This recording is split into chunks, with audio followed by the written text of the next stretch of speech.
Subscribe now and press the bell icon. Never miss an update. Hello friends, very good morning to all of you. अभी हम देख रहे हैं अपना second part jail प्रहरी का। जेल प्रहरी का जो पहला पेपर था उसका हम देख रहे हैं। हमने पिछले वीडियो में 5 क्वेश्चन देख लिए थे दोस्तों, और हम इसमें जैसा कि आपको पता है बहुत ही डीपली कवर करते हैं क्वेश्चंस। तो इसमें जो है हम 6वें क्वेश्चन से देखेंगे। 6वें क्वेश्चन से हम 10वें क्वेश्चन तक जो है इसको सॉल्व करेंगे। इसी तरह हम इस सीरीज़ को आगे बढ़ाते चले जाएंगे और सारा जीके हम कवर कर लेंगे, फिर मैथ्स कवर कर लेंगे, इंग्लिश, हिंदी सभी कुछ कवर कर लेंगे। दोस्तों मुझे ऐसा लगता है कि जब आप इस सीरीज़ को पढ़कर निपट पाएंगे तो 90% सिलेबस जो है आपका ऑलरेडी ख़त्म हो चुका होगा और आपसे बनने लगेगा। क्योंकि मैं पहले भी बोलता आया हूँ, जो व्यापम पीईबी है वो क्वेश्चनों को वहीं से देती है घुमा फिरा के। ऐसा नहीं होता है कि उसमें कि आपने वो भी नहीं होता है दोस्तों पीईबी में जैसे कि उन्होंने नए नए क्वेश्चन लाए तो मतलब सभी कुछ नया है। पुराने क्वेश्चनों के ऑप्शनों को घुमा फिरा के इस तरह से बहुत दिया जाता है। आपने देखा होगा क्वेश्चंस रिपीट भी काफ़ी ज़्यादा होते हैं। इसलिए मैं पुराने पेपर लगवाने पे बहुत विश्वास करता हूं दोस्तों, और आप भी इसको आप कंटिन्यू कीजिए और आप इसका फ़ायदा खुद ब खुद देखेंगे। और मैं ये क्वेश्चन भी बहुत ही डीपली कवर करूँगा ताकि ऐसा ना हो कि आपको कुछ पढ़ रहे हैं और कुछ छूट जाए। तो चालू करते हैं हम दोस्तों। हमारा ये 6वां जो क्वेश्चन है, in 1931 the resolution of fundamental rights and economic program was adopted at which session of the Indian National Congress. ठीक है, तो दोस्तों ये जो हमारा क्वेश्चन है हिंदी में भी पढ़ देता हूँ मैं। 1931 में भारतीय राष्ट्रीय कांग्रेस के किस अधिवेशन में मौलिक अधिकारों और राष्ट्रीय आर्थिक कार्यक्रमों के प्रस्तावों को अपनाया गया? ये हमारा क्वेश्चन है। तो इसके ऑप्शन है कलकत्ता, दिल्ली, कराची, वर्धा। तो देख लेते हैं इसका। सबसे पहले तो हम आंसर क्या है, तो आंसर जैसा कि आप लोगों को उछलते कूदते हमारा आ गया है 3 नंबर का ये, तो कराची अधिवेशन। ठीक है, तो अभी हम इसको क्वेश्चन को जान लेते हैं कि इसमें क्या है। तो सबसे पहले हम देख लेते हैं भारतीय राष्ट्रीय कांग्रेस जो है इसके अधिवेशन वगैरह कांग्रेस के है ना, भारतीय राष्ट्रीय कांग्रेस के। देखिए पहले मैं आपको बता देता हूं जैसा कि इसके संस्थापक के बारे में है ना। तो इसके जो संस्थापक हैं वो हैं सर A.O. ह्यूम। ठीक है, इनका पूरा नाम था एलन ऑक्टेवियो। ठीक है, एलन ऑक्टेवियो ह्यूम। ठीक है, सर A.O. ह्यूम ये जो थे ये स्कॉटलैंड के निवासी थे ना, स्कॉटलैंड के थे। इन्होंने स्थापना की थी, ये संस्थापक माने जाते हैं ना। पहले भारतीय राष्ट्रीय संघ जो था, अच्छा देखिए मैं आपको बता देता हूँ, जो पहले भारतीय राष्ट्रीय संघ था ना 1884 में इसकी स्थापना हुई थी। किसकी? भारतीय राष्ट्रीय संघ। ठीक है, 1884 में। तो अभी मैं बता रहा हूँ इसका एक्चुअली क्या मतलब, ये क्यों मैं बता रहा हूँ आपको।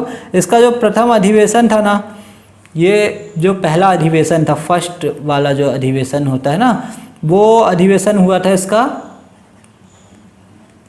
बम्बई में।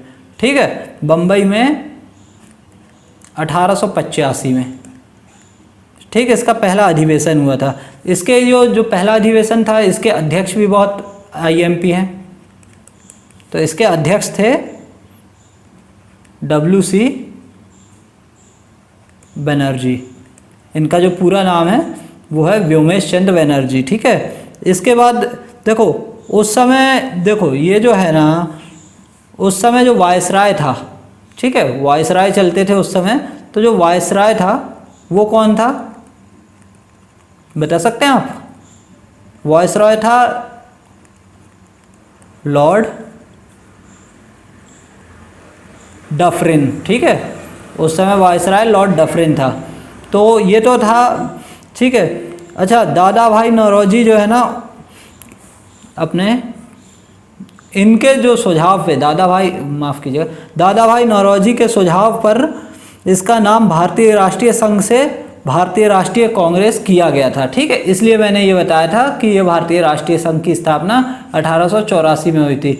इसके बाद दादा भाई नौरोजी जो थे उन्होंने कहा था, मतलब उनके सजेशन पे इसका नाम हो गया था भारतीय राष्ट्रीय कांग्रेस। ठीक है, तो अच्छा, इसमें जो बैठक थी ना, उसमें कुल प्रतिनिधि जो थे ना वो 72 थे। ठीक है, ठीक है। इसका अच्छा, पहले ये अधिवेशन जो था ना, मैं आपको बता दूं, पुणे है ना जो महाराष्ट्र का, पुणे लिख दिया है, सॉरी, पुणे में आयोजित होने वाला था। लेकिन वहाँ पे उस समय आपको पता होगा कि ये जो 84-85 के समय जो था अकाल आ गया था, तो अकाल के कारण ये बम्बई के गोकुलदास तेजपाल संस्कृत विद्यालय, ठीक है, कौन सा,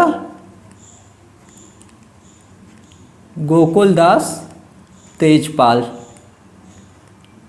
संस्कृत विद्यालय था। ठीक है, ये कहाँ पे था, पुणे में पहले होने वाला था, बाद में ये, मैं आपको फिर से बता दूं, बाद में ये बम्बई में गोकुलदास तेजपाल संस्कृत विद्यालय में ये हुआ था, है ना। तो ये, और ठीक है, इतना मेरे ख्याल से काफ़ी है। सुरेश चंद्र बनर्जी जो थे ना, ठीक है, सुरेश चंद्र बनर्जी वो प्रथम अधिवेशन में शामिल नहीं हुए थे, क्योंकि कलकत्ता में ना इंडियन एसोसिएशन के दूसरे नेशनल कॉन्फ्रेंस की ये अध्यक्षता कर रहे थे। ठीक है, प्रथम अधिवेशन में कुल 9 प्रस्ताव रखे गए थे सरकार के सामने। ठीक है, कितने प्रस्ताव रखे गए थे पहले अधिवेशन में, 9 प्रस्ताव रखे गए थे सरकार के सामने। ठीक है, मैं आपको बिल्कुल डीपली बता रहा हूँ, ये प्रस्ताव इतने अंदर तक कोई नहीं बताता है। ठीक है, अच्छा, हिंदू पत्रिका एक थी, उसमें 5 दिसंबर 1885 को, किस डेट को, आपको डेट हालांकि पता ही होगी आपको, फिर भी नहीं पता हो तो मैं बता देता हूँ, 5 दिसंबर 1885 एक हिंदू पत्रिका थी, उसमें 5 दिसंबर 1885 को इसकी स्थापना की घोषणा की गई थी, है ना, जो कि एक पत्रिका के माध्यम से हुई थी। ठीक है, अब देखो, ये तो हमारा पहला अधिवेशन था। अब थोड़ा सा मैं बोर्ड साफ कर लेता हूँ दोस्तों, ये तो पहला अधिवेशन था। अब बात कर लेते हैं हम दूसरा अधिवेशन की, है ना, सेकंड वाला कहाँ हुआ था आपको पता है दोस्तों, वो हुआ था कलकत्ता में। ठीक है, दूसरा अधिवेशन कलकत्ता में 1886 में हुआ था।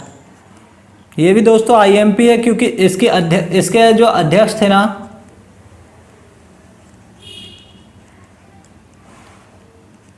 इसके अध्यक्ष दादा भाई नौरोजी थे। ठीक है,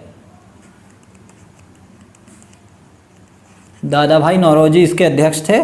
सुरेंद्र नाथ बनर्जी ने मिलकर नेशनल कॉन्फ्रेंस जो था, मतलब उसका कांग्रेस में विलय कर दिया था। मैंने आपको बताया था ना पहले वाले में, सुरेंद्र नाथ बनर्जी जो थे वो उसका क्या बोलते हैं, ये नेशनल कॉन्फ्रेंस की अध्यक्षता कर रहे थे। दूसरे वाले में इसने क्या किया था, ये जो दूसरा इसका अधिवेशन हुआ था, इसमें नेशनल कॉन्फ्रेंस का कांग्रेस में विलय कर दिया गया था, है ना। कांग्रेस स्टैंडिंग कमेटी का गठन हुआ था जिसमें कि, और इसके कुल कांग्रेस स्टैंडिंग कमेटी जो थी उसके कुल 434 सदस्य प्रतिनिधि थे, है ना। डफरिन ने कांग्रेस सदस्यों को गार्डन पार्टी दी थी उस समय। ठीक है, लॉर्ड डफरिन जो थे, उन्होंने, याद करिए रखना, कांग्रेस के सदस्यों को एक गार्डन पार्टी दी थी। हालांकि इतना आईएमपी नहीं है, वो तो मैंने बता दिया है आपको। अब दादा भाई नौरोजी जो थे भारतीय राष्ट्रीय कांग्रेस के 3 बार अध्यक्ष बने थे। ठीक है, ये दादा भाई नौरोजी के बारे में आपको पता होना चाहिए था, तो मैंने बता दिया। अच्छा, कब कब बने थे, ये बहुत ज़्यादा डीपली हो जाएगा, आईएमपी तो नहीं है, पर मैं बता देता हूँ। देखिए, एक तो ये सेकंड अधिवेशन 1886 जो कि ये हुआ है, इसमें बने थे, है ना। उसके बाद ये एक बार 1893 में बने थे, और एक बार 1906 में भी ये इसके अध्यक्ष बने थे। अब तीसरा अधिवेशन था, वो तीसरा अधिवेशन जो था, थर्ड अधिवेशन, वो मैं बता दूं आपको, मद्रास में हुआ था। ठीक है, तीसरा अधिवेशन मद्रास में हुआ था। ये प्रत्येक साल में होता था, तो ये 1887 में हो गया था।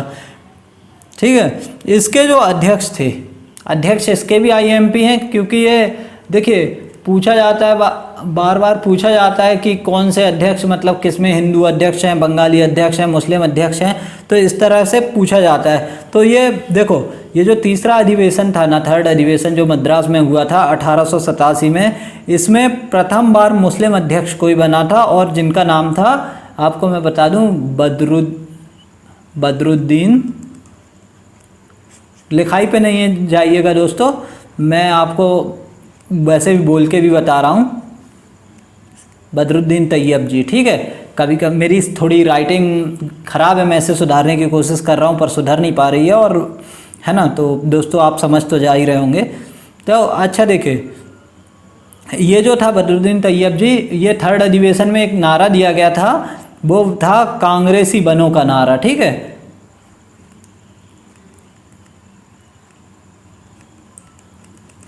कांग्रेसी बनो का नारा दिया गया था, ठीक है। इसके बाद देखो, इसमें ये जो थर्ड वाला अधिवेशन था ना, इसमें इन्होंने एक और चीज़ की थी, इसमें इन्होंने विषय निर्धारण समिति की नींव रखी थी, ठीक है। विषय निर्धारण समिति, धीरे धीरे देखिए हर चीज़ का क्या होता है, ये प्रारूप देते जाते हैं, तो इस तरह से इन्होंने दिशा निर्धारण समिति की नींव रखी थी, है ना। अच्छा, महादेव गोविंद राणादे द्वारा सोशल कॉन्फ्रेंस का भी आयोजन किया गया था, ठीक। आर्म्स एक्ट के खिलाफ प्रस्ताव इसमें ही पेश किया गया था। इसके बाद क्या था, चौथा अधिवेशन इलाहाबाद में हुआ था, ठीक है। कहाँ पे, अब हम फोर्थ उसकी अधिवेशन की बात कर रहे हैं, जो कि कहाँ पे हुआ था, इलाहाबाद में हुआ था, ठीक है। चौथा अधिवेशन इलाहाबाद में हुआ था। कब हुआ था आपको मैं बता दूं, 1888 में, 1888, है ना, में हुआ था। अच्छा, इसके अध्यक्ष जो थे ना, ये भी खास हैं। इसके अध्यक्ष इसलिए खास हैं, इसके अध्यक्ष इसलिए खास हैं क्योंकि ये पहले जो यूरोपियन अध्यक्ष कह सकते हैं आप, ये थे जॉर्ज यूले,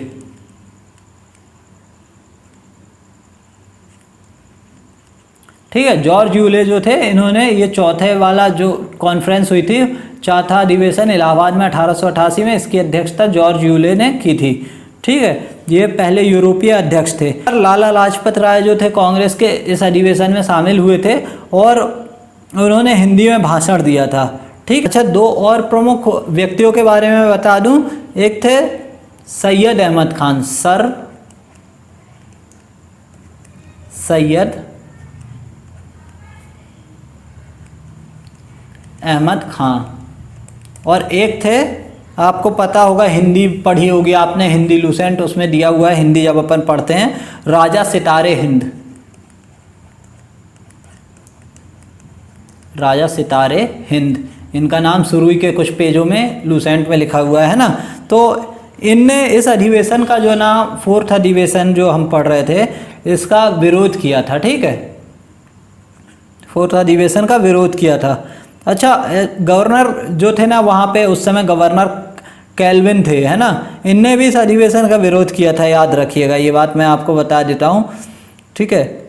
अच्छा, इसका विरोध जो सर सैयद अहमद खान ने किया था ना, इसके बाद आपको एक बात बता दूं मैं, एक चीज़ थी United Indian patriotic association, PETEROTIC,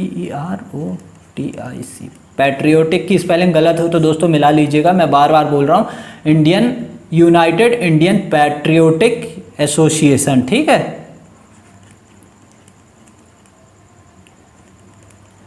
तो ये जो थी यूनाइटेड इंडियन पैट्रियोटिक एसोसिएशन, इसकी जो स्थापना की थी ना, ये स्थापना सर सैयद अहमद खान ने की थी, ठीक है। ये मैं आपको बता देता हूँ। अच्छा, अब कुछ ऐसी बातें जान लेते हैं, जैसे लॉर्ड डफरिन ने कांग्रेस को क्या कहा था। लॉर्ड डफरिन है ना, वो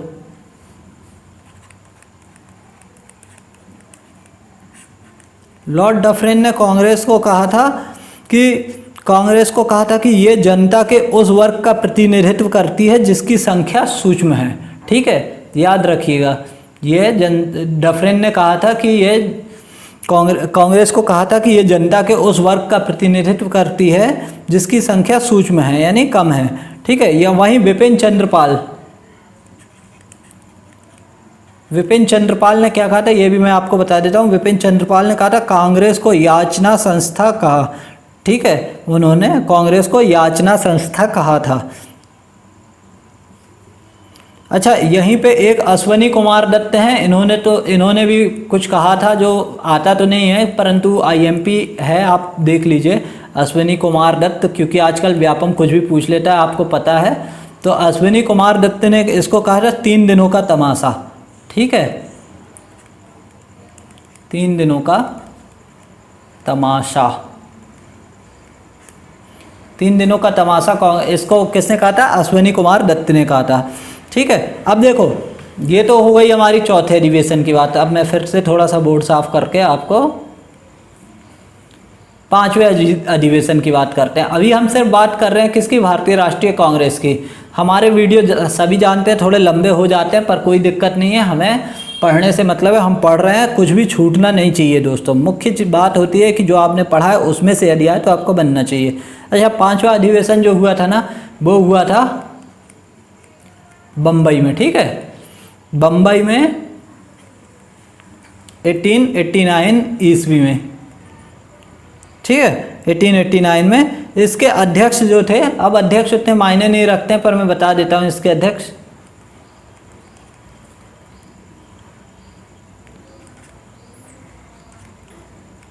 विलियम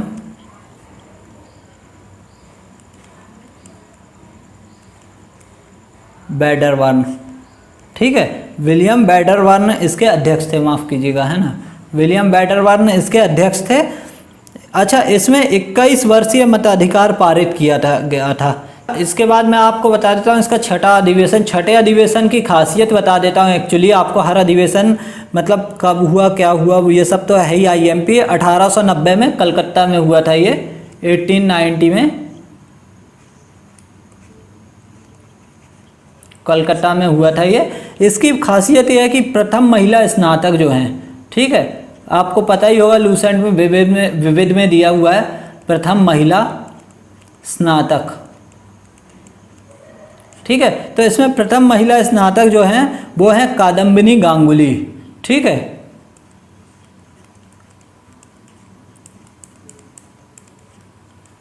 तो कादम्बिनी गांगुली जो हैं, कादम्बिनी गांगुली, इन्होंने इसमें भाग लिया था। इसलिए ये छठे अधिवेशन में पूछा जा सकता है आपसे कि कादम्बिनी गांगुली ने किस में भाग लिया था। तो छठे अधिवेशन में भाग लिया था। कहाँ हुआ था? कलकत्ता में हुआ था, 1890 में हुआ था।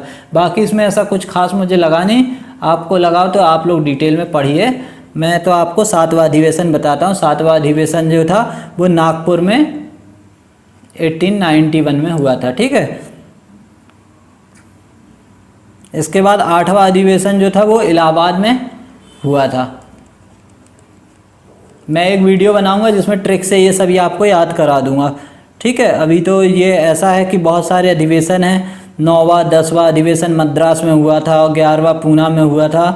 ठीक है, तो इस तरह से ये कुछ खास अब बचा नहीं है। मतलब बहुत सारे अधिवेशन हैं, यदि हम अधिवेशन ही पढ़ते रहेंगे तो मेरे ख्याल से 1 घंटे तक हम अधिवेशन ही पढ़ते रहेंगे। मैं कुछ मुख्य बातें बता देता हूँ, जैसे कि 21वां अधिवेशन जो हुआ था ना, 21वां अधिवेशन, 21st अधिवेशन, ठीक है, वो अधिवेशन वाराणसी में हुआ था 1905 में। वाराणसी 1905 में हुआ था। इसकी खासियत ये थी कि देखो, इसके अध्यक्ष तो गोपाल कृष्ण गोखले थे, मगर इसमें जो गोखले हैं ना, जो देखो इनको ना, देखो स्वदेशी आंदोलन को समर्थन देने की बात कही गई थी इसके अंदर। ठीक है, यहाँ यह बंगाल विभाजन के विरोध में चलाया गया था। क्या? स्वदेशी आंदोलन ये जो था बंगाल विभाजन के विरोध में चलाया गया था। विपक्ष के नेता की उपाधि इसमें गोखले जी को दी गई थी। तो पहली बार विपक्ष के नेता की उपाधि दी गई थी गोखले जी को। ठीक है, कौन से अधिवेशन में? 21वें अधिवेशन में। इसके बाद देखो 22वां अधिवेशन जो हुआ था ना, उसमें कांग्रेस के मंच से पहली बार स्वराज शब्द का प्रयोग दादा भाई नौरोजी द्वारा किया गया था। ये बहुत IMP है ना, तो ये मैंने आपको बता दिया है। स्वराज दादा भाई नौरोजी द्वारा पहली बार किया गया था। किसमें? 22वें अधिवेशन। अब 22वां अधिवेशन कहाँ हुआ था? तो ये तो 1906 में हुआ था कलकत्ता में। ठीक है, कलकत्ता में 1906 में हुआ था। अच्छा, तो इस तरह से होता ही रहता है। देखो, अब 23वें अधिवेशन की भी कुछ खासियत है। सभी अधिवेशन जो हैं इनके IMP यहाँ आते रहते हैं। 23वां अधिवेशन जो हुआ था वो आपको पता ही होगा 1907 में पूछा जाता है, बहुत सूरत में हुआ था। अब इसकी खासियत क्यों है? ये इसलिए पूछा जाता है क्योंकि इसमें कांग्रेस का विभाजन हुआ था। ठीक है, कांग्रेस का विभाजन जो हुआ था वो हुआ था नरम दल और गरम दल में। ठीक है, नरम दल एवं गरम दल में इसका विभाजन हुआ था। इसके बाद देखो 26वां अधिवेशन था जो कलकत्ता में 1911 में हुआ था, है ना। इसकी भी एक खासियत है, मैं बता देता हूँ आपको, खास बातें मैं बताता जा रहा हूँ आपको। 26वां अधिवेशन कलकत्ता में हुआ था। कब हुआ था? 1911 में। अब ये खास क्यों है? क्योंकि देखो इसमें रविन्द्रनाथ टैगोर द्वारा रचित राष्ट्रगान जनगण मन पहली बार गाया गया था, ठीक है, जो कि आपको पता होगा 27 दिसंबर 1911 को गाया गया था, ठीक है।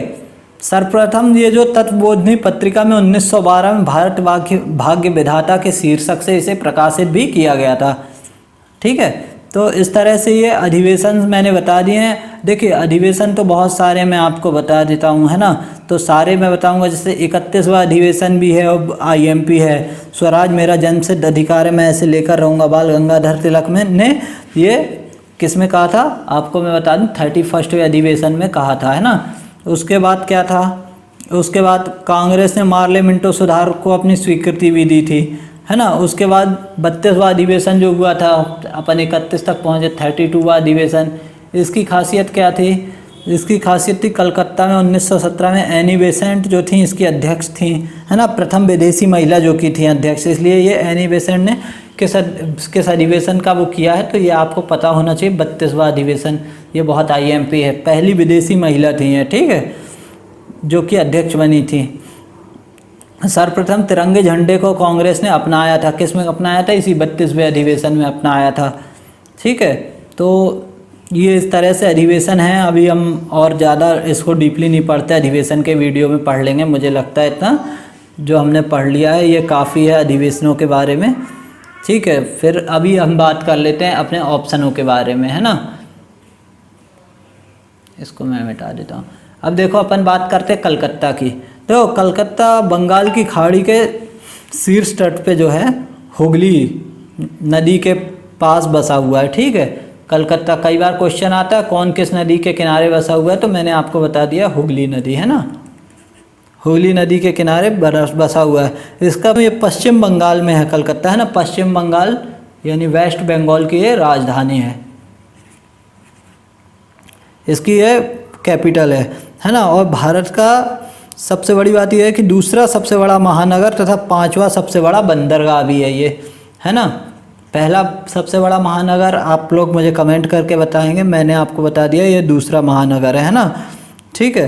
इतना मेरे ख्याल से कलकत्ता के लिए काफ़ी है। बस और कुछ खास कलकत्ता के बारे में अभी हम नहीं पढ़ेंगे, ठीक है दोस्तों। तो मेरे ख्याल से कलकत्ता, क्योंकि मेरे को लग रहा है ये वीडियो काफ़ी बड़ा हो गया है पहले ही ऑप्शन के कारण, इसलिए मैं ज़्यादा इसमें नहीं बता रहा हूँ आपको, ठीक है। इसके बाद हम देखो दिल्ली को देख लेते हैं, दिल्ली के बारे में क्या है। दिल्ली जैसा कि आपको पता ही है NCR दिल्ली, जो हमारी कैपिटल है दिल्ली, नई दिल्ली, है ना। तो इसमें आपको वैसे तो ये मैं अलग से ही पढ़ाऊँगा दिल्ली के बारे में, मगर फ़िलहाल आपको मैं बता दूँ दिल्ली में इंडिया गेट है, हुमायूं का मकबरा, ठीक है, अक्षरधाम मंदिर, ये सब दिल्ली में बहुत फेमस है। एक मंदिर है बहाई मंदिर, ये दिल्ली में है ना, ठीक है। तो दिल्ली के मुख्यमंत्री जी इस समय आपको पता ही होगा, अरविंद केजरीवाल, अरविंद केजरीवाल जी हैं, है ना। ये आम आदमी पार्टी के हैं मुख्यमंत्री, ठीक है। और यहाँ पे उपराज्यपाल जो हैं, देखिए बदल गए हों तो मुझे पता नहीं है अभी, मगर आप जब वीडियो देख रहे होंगे उस समय आप कंफर्म कर लीजिएगा। अनिल बैजल है मेरे ख्याल से, अनिल बैजल, ये यहाँ के उपराज्यपाल हैं, ठीक है। यहाँ पे हिंदी बोली जाती है। अच्छा, हिंदी के अतिरिक्त जो खास भाषाएं हैं ना, अतिरिक्त राजभाषा, वो पंजाबी एवं उर्दू है यहाँ पे, ठीक है, पंजाबी व उर्दू, ठीक। इतना मेरे ख्याल से बता दिया है। अच्छा, ये जो दिल्ली है ये कहाँ है?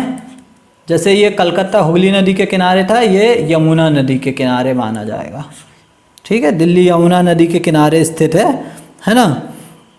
अच्छा, दिल्ली का जो अक्षरधाम मंदिर है ना, मैंने आपको बताया था अभी अक्षरधाम मंदिर दिल्ली का, इसकी खासियत यह है कि ये अक्षरधाम मंदिर विश्व का सबसे बड़ा हिंदू परिसर मंदिर है, ठीक है, याद रखिएगा। विश्व का सबसे बड़ा हिंदू परिसर मंदिर दिल्ली में स्थित है, अक्षरधाम मंदिर। बाकी तो यहाँ बहुत सारी चीज़ें हैं, यहाँ पे राष्ट्रपति भवन है, संसद भवन है। यार राष्ट्रपति भवन के बारे में आपको कुछ बताऊँ क्या मैं? वैसे वीडियो वैसे भी बहुत लंबा हो रहा है, मगर मैं फिर भी आपको थोड़ा सा तो बता ही देता हूँ। एक्चुअली राष्ट्रपति भवन का जो निर्माण था, ठीक है, वो 1912 में प्रारंभ हुआ था, ठीक है, और ये 1929 में पूर्ण हुआ था, माफ करें 1929 में पूर्ण हो गया था, ठीक है। तो स्थापत्य कला वगैरह तो आपको पता ही होगा। अच्छा हाँ,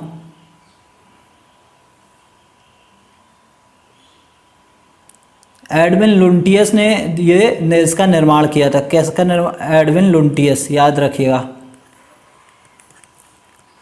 एडविन लुटियस।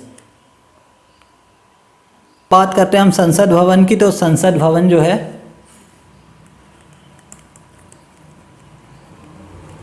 संसद भवन का देखिए, मैं इसका आपको निर्माण करता बस बता देता हूँ। संसद भवन भी जो है वो आपको लुटियस, एडविन लुटियस एवं हार्वर्ड बेकर, ठीक है, लुटियस एवं बेकर ने किया था, हार्वर्ड बेकर, ये नाम आप याद रखिएगा। इसके बाद है केंद्रीय सचिवालय, जो कि दिल्ली में स्थित है, केंद्रीय सचिवालय। अच्छा दोस्तों, एक काम करते हैं, ये हम बाद में पढ़ेंगे, क्योंकि यदि ये सब हम पढ़ेंगे ना तो मुझे लगता है एक ही में अपना पूरा वीडियो जो है मतलब टाइम ख़त्म हो जाएगा, मुझे लगता है बहुत ही लंबा हो जाएगा। इसलिए अब हम बात करते हैं कराची की, ठीक है। ये दिल्ली में बहुत सारी चीज़ें हैं, इनको अलग से वीडियो में कवर करूँगा मैं। आप लोग ये मत सोचिएगा कि मैं कुछ चीज़ छोड़ रहा हूँ, मैं बिल्कुल नहीं छोड़ूंगा। कराची जो है अभी हम बात कर लेते हैं। कराची जो है वो पाकिस्तान का सबसे बड़ा शहर है, याद रखिएगा, पाकिस्तान का सबसे बड़ा शहर है कराची, ठीक है। और ये सिंध प्रांत की राजधानी भी है, ठीक है। अच्छा, ये कराची जो है ये अरब सागर के तट पे बसा है, ठीक है, और पाकिस्तान का सबसे बड़ा बंदरगाह भी है, ठीक है। कराची सबसे बड़ा बंदरगाह, सबसे बड़ा शहर।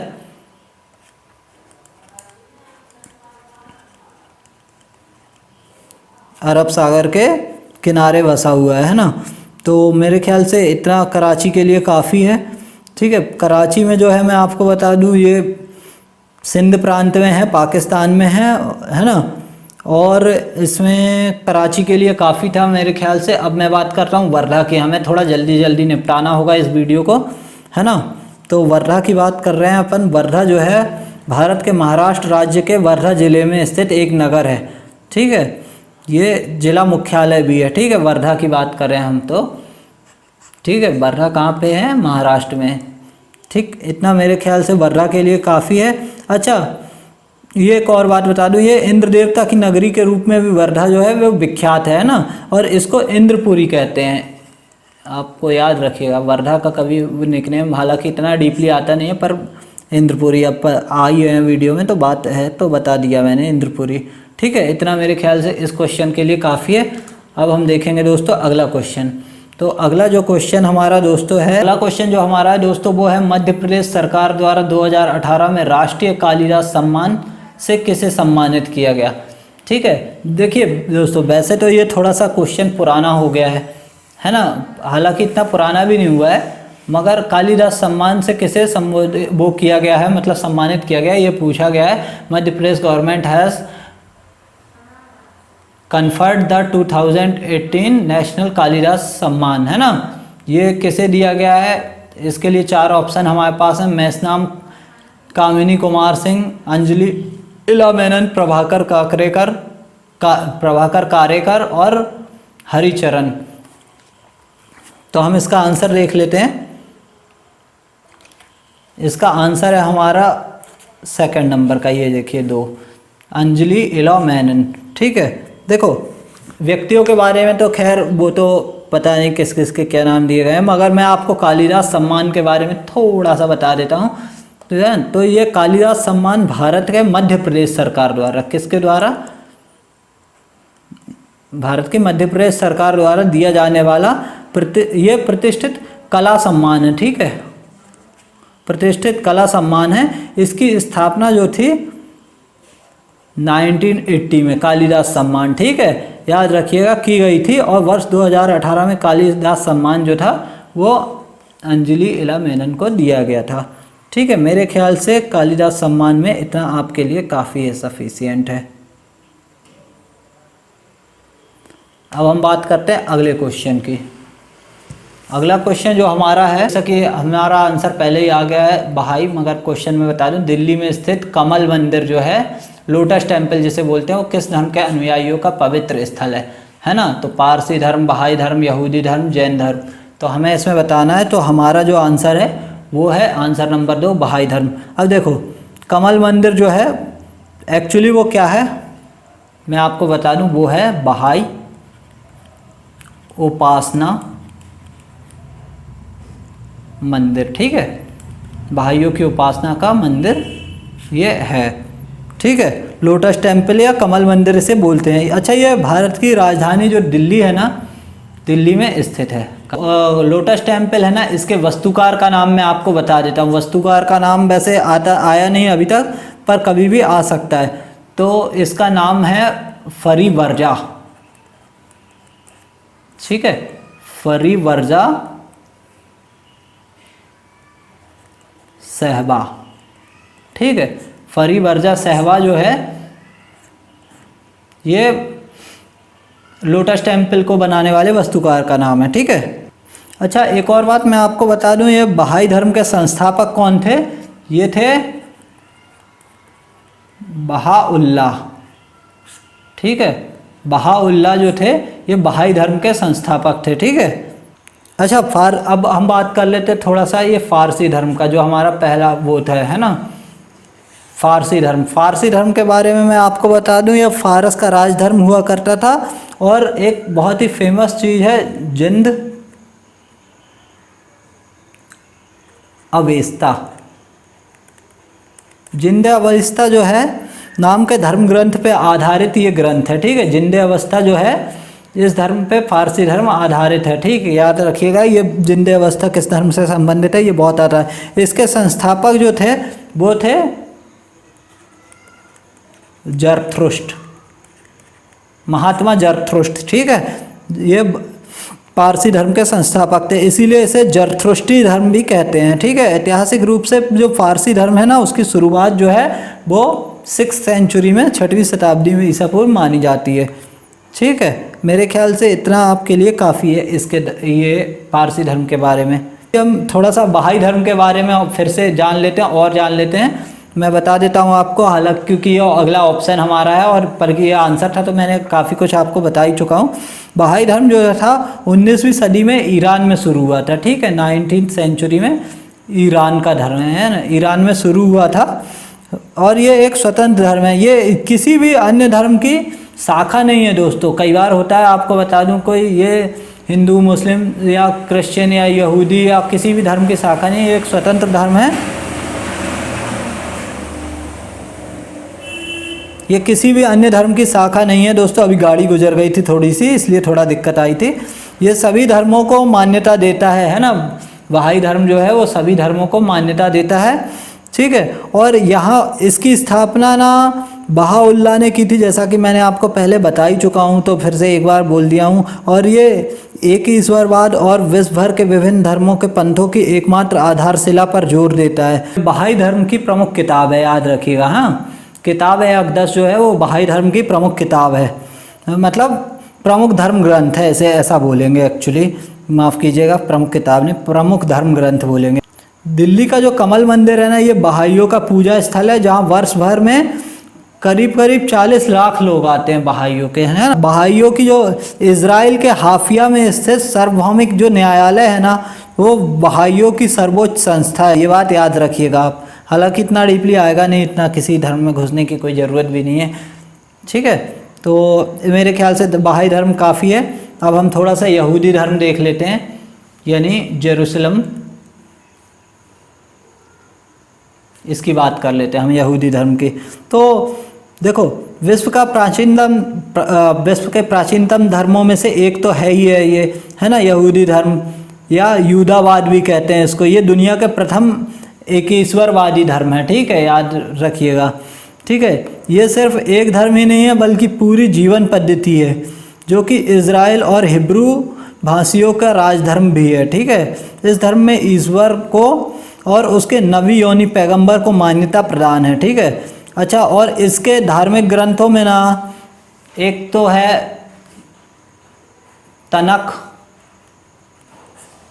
ठीक है, और तनख के अलावा एक है तालमुद, ठीक। उसके अलावा एक प्रमुख जो है वो है, क्या नाम, मिद्रास है शायद, इसको आप टैली कर लीजिएगा मिद्रास है कि नहीं, बाकी दो तो मुझे कंफर्म याद है। ये मिद्रास, हाँ मिद्रास है दोस्तों, ठीक है। तो ये इसके प्रमुख धार्मिक ग्रंथों में है ना। अच्छा, यहूदियों का जो धार्मिक स्थल है उसको मंदिर व प्रार्थना स्थल को सिनेगाग कहते हैं, याद रखिएगा। देखो धार्मिक स्थल तो मंदिर है ही, साथ में ये सिनेगाग, ठीक है, ये याद रखिएगा। वैसे दोस्तों यहूदी धर्म के लिए इतना काफ़ी है। अब हम थोड़ा सा जैन धर्म देखेंगे, ठीक है। जैन धर्म जो है ना, जैन धर्म में सबसे ज़्यादा पूछा जाता, अरे यार ये गाड़ी तो, देखिए जैन धर्म जो है ना, जैन धर्म में सबसे ज़्यादा पूछा जाता है, इसके प्रवर्तक तीर्थकर वगैरह पूछा जाता है। जैन धर्म जो है ना वो भारत की श्रमण परंपरा से निकला है, ठीक है। तो मैंने आपको ये बता दिया, इसमें जो तीर्थकर है ना, प्रथम जो तीर्थकर हैं वो हैं ऋषभदेव, आपको पता ही होगा। वैसे तो ये बहुत ही साधारण सा क्वेश्चन है, मतलब लगभग सभी को पता है, फिर भी मैंने बता दिया, ऋषभदेव लिखा हुआ ये है ना। और इसके जो अंतिम व प्रमुख है ना वो महावीर स्वामी थे, ठीक है। जैन धर्म जो था वो बहुत ही प्राचीन है और ये दो भागों में बटा हुआ है। इसमें श्वेतांबर और दिगंबर वाला सिस्टम चलता है, ठीक है। याद रखिएगा, दो संप्रदाय में बन गया था, एक बार अकाल आ गया था, तब श्वेतांबर और दिगंबर में ये दो बट गया था, एक तो चले गए थे छोड़ के, फिर इनमें मतभेद हो गया था, इस तरह की ये कहानी है। तो मैं ये तो अभी आपको नहीं बता सकता, क्योंकि ये वैसे भी मेरे वीडियो काफ़ी लंबे हो जाते हैं, मैं बार बार बोल रहा हूँ, मैं इन्हें छोटा रखने की कोशिश करता हूँ, है ना। तो जैनों के धार्मिक स्थल जो है ना वो मैं आपको बता देता हूँ, वो कहलाते हैं, एक तो उसको या तो मंदिर भी बोलते हैं ये, और दूसरा जिनालय बोलते हैं, ठीक है। तो जैनों का जब भी क्वेश्चन में आंसर में आएगा तो मंदिर ना आके जिनालय दिया जाएगा, ठीक है। जिन परंपरा का अर्थ है जिन द्वारा प्रवर्तित दर्शन, ठीक है। तो मेरे ख्याल से इतना काफ़ी है जैन धर्म के बारे में। अब देख लेते हैं हम अगला क्वेश्चन। अगला क्वेश्चन जो हमारा है, ये 2017 में मध्य प्रदेश में किस हिस्से में दुनिया का सबसे पुराना शैवाल खोजा गया, ठीक है। चित्रकूट, पन्ना, टीकमगढ़, शहडोल। तो ये हमको बताना है, तो इसमें मैं आपको बता देता हूँ आंसर इसका। जो इसका आंसर है वो आपका उछलते कूदते नीचे आ गया, चित्रकूट में ये खोजा गया था। अब चित्रकूट के बारे में आपको बता दूं, चित्रकूट जो है भारत के मध्य प्रदेश राज्य में सतना जिले में स्थित है, ठीक है, याद रखिएगा। सतना जिले में स्थित एक नगर पंचायत है। ये भी मैं बात कर लेता हूँ पन्ना की। पन्ना जो है ना, पन्ना कहाँ पे स्थित है? पन्ना भी मध्य प्रदेश में, पन्ना जिला है, मध्य प्रदेश में स्थित है, ठीक है। क्योंकि यदि आप मध्य प्रदेश से बाहर के तो आपको पता होना चाहिए कि पन्ना कहाँ पे स्थित है, क्या है। अभी मैं टीकमगढ़ के बारे में बात करता हूँ। टीकमगढ़ भी मध्य प्रदेश में स्थित है, और मध्य प्रदेश में जो है ये बुंदेलखंड क्षेत्र में टीकमगढ़ स्थित है, ठीक है। अभी हम इनके बारे में डीपली नहीं पढ़ेंगे, इसके बारे में हम डीपली जब टीकमगढ़ पढ़ेंगे तभी पढ़ लेंगे, है ना। टीकमगढ़ में एक बहुत फेमस टूरिस्ट प्लेस है ओरछा, ठीक है, ओरछा, जो कि आपको पता होगा। टीकमगढ़ की तालकोटी भी बहुत फेमस है, ठीक है।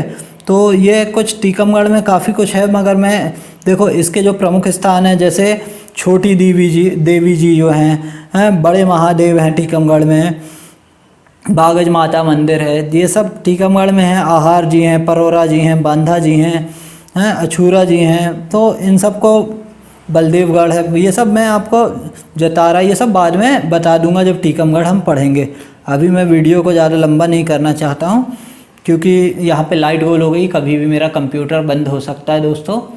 तो वैसे भी मैं नहीं चाहता कि बीच से वीडियो रुक जाए, ठीक है। तो हम शहडोल की बात करें। शहडोल जो है ना,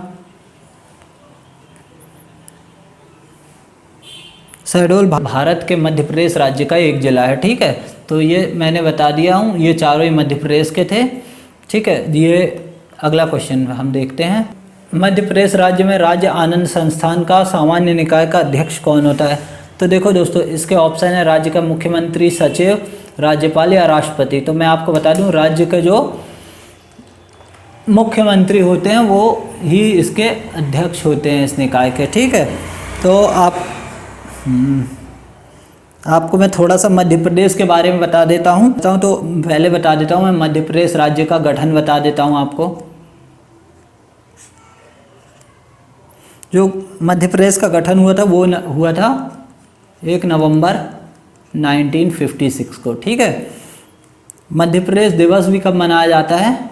MP डे, मध्य प्रदेश दिवस, वो 1 नवंबर को मनाया जाता है क्योंकि 1 नवंबर को इसका गठन हुआ था। अच्छा, मध्य प्रदेश का छत्तीसगढ़ से विभाजन होकर वर्तमान स्वरूप जो हुआ था वो आया था, वो भी 1 नवंबर को ही हुआ था, मगर 2000 में हुआ था। बहुत बार ये आता है 1 नवंबर 2000, ठीक है। अच्छा, मध्य प्रदेश की जो राजभाषा है वो है हिंदी, ठीक। अच्छा, इसका राजकीय पक्षी जो है ना वो है दूधराज। इसको हम पैराडाइज फ्लाई कैचर या शाह बुलबुल भी बोलते हैं, ठीक है। इसके बाद क्या है, इसका राष्ट्रीय पशु बता देता हूँ। मध्य प्रदेश का राष्ट्रीय पशु है जो है वो है बारहसिंगा, ठीक है।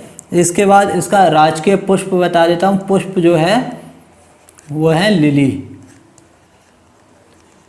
ठीक है, लिली का पुष्प, ठीक है, राजकीय पुष्प। राजकीय खेल जो है वो है मलखंभ,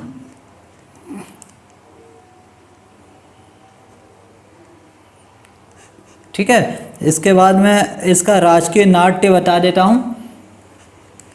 मध्य प्रदेश का राजकीय नाट्य, देखिए ये आपको पता होंगे पर एक बार और सुन लेंगे तो आपको थोड़ा सा और एक बार बैठ जाएगा, मन में बैठते रहना चाहिए बार और माच, ठीक है। अच्छा, राजकीय नृत्य कौन सा है? राई। राजकीय फसल